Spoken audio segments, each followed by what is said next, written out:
Okay, so Vibe magazine is the magazine that I found had the magazine cover for the Tupac All Eyes on Me biopic.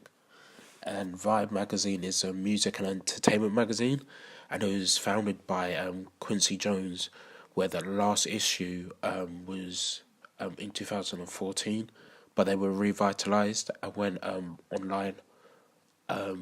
With this being a music based magazine, it would have been impossible for them not to have a cover page of Tupac that involves a biopic. The magazine cover is a collector's edition as well because it says at the top. By this being a digital magazine, the audience will see a headline with this image next to it, and once they click onto it, it'll be one of the first things they'll see.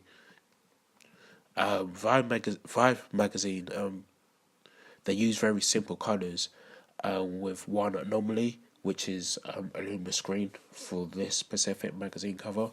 The green makes the magazine eye-catching, looking at the text in total, and produces a vibrant feature, removing the potential dull nature if the text was all black or grey.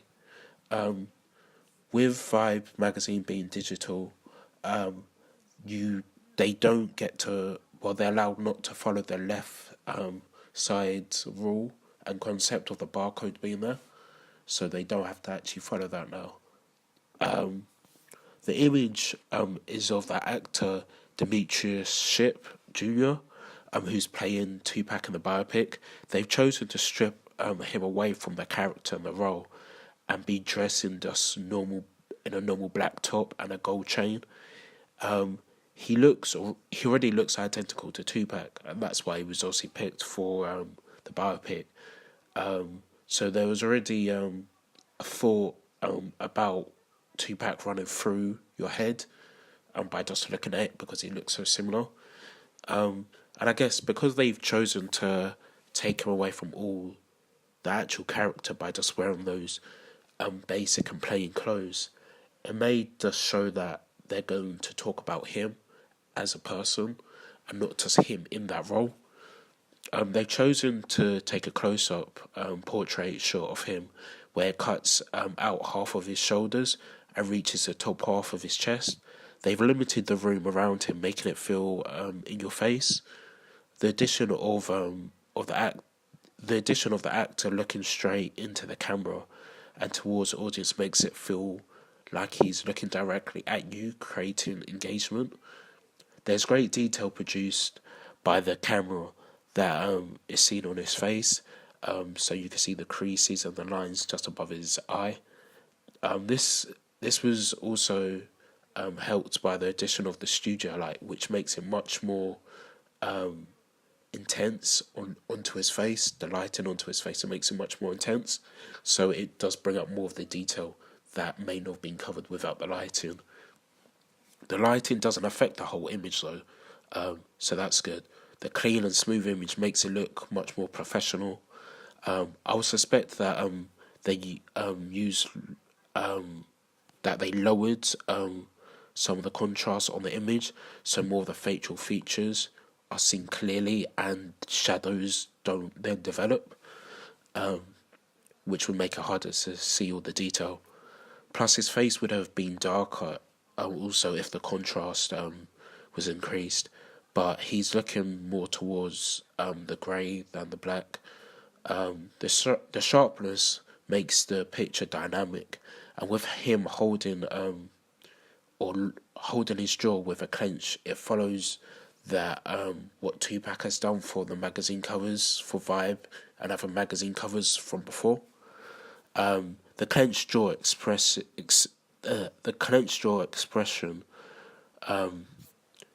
it shows emotion and feelings built up being waited, and it's being waited to be released.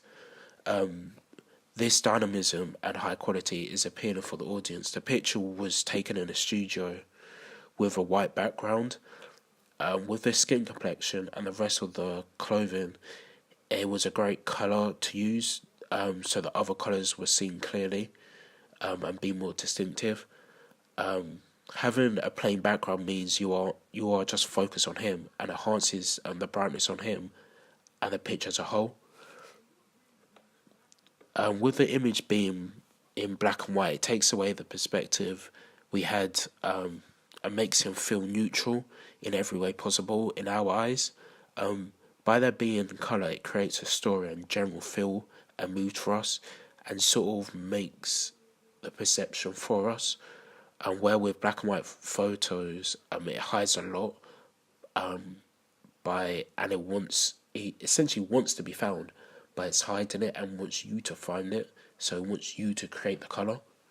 This does work well with the fact that this was taken for the Tupac biopic, and we want to know how he was able to come accustomed to the role and actually feel as if he was Tupac and that what Tupac was feeling. The black and white image opens a door for the next page where it talks about being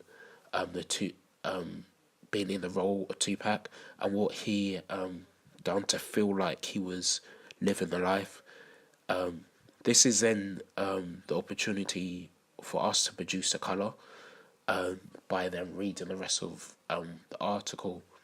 But ultimately, seeing him as Tupac now and not the actual person he is, so it makes us understand him more as a person.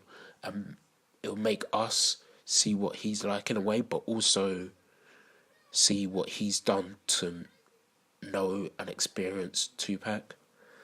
Having a high quality camera is vital for a magazine. It presents them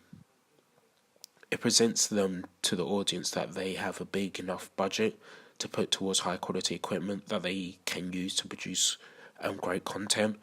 So the pictures, they had a lot of high clarity in them, so it made it very engaging and we're able to witness great detail.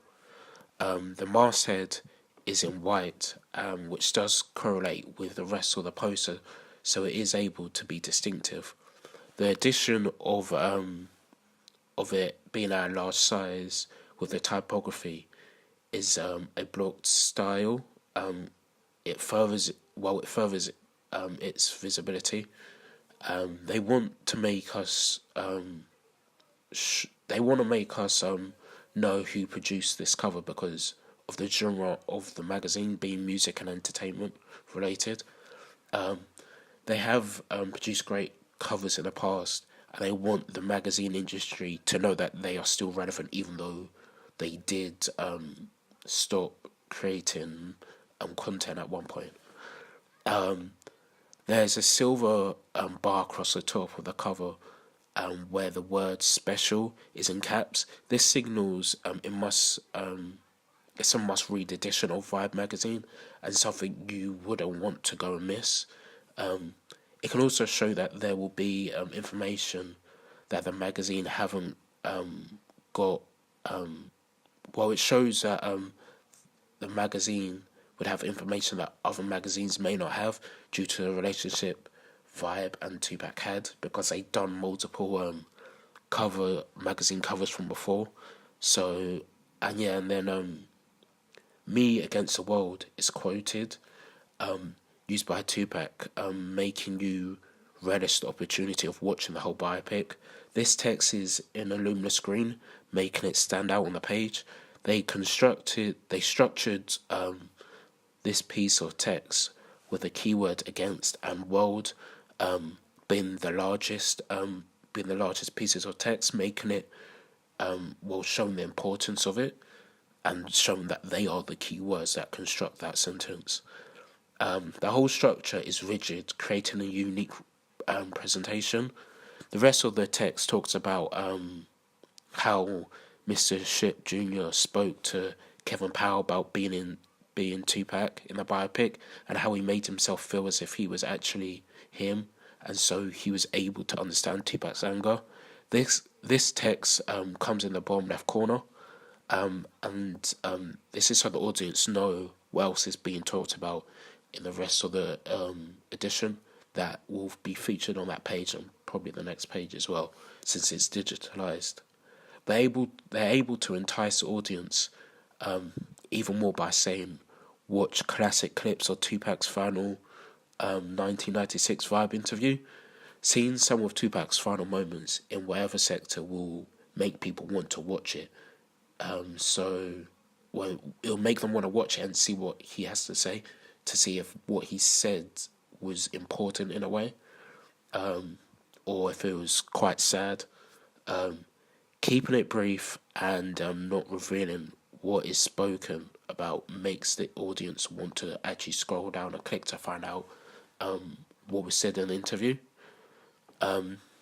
So that is I think that was really good on what they done, because it definitely made me want to know more. The space and structure of the typography is at a good standard. It's very clear and not bunched together.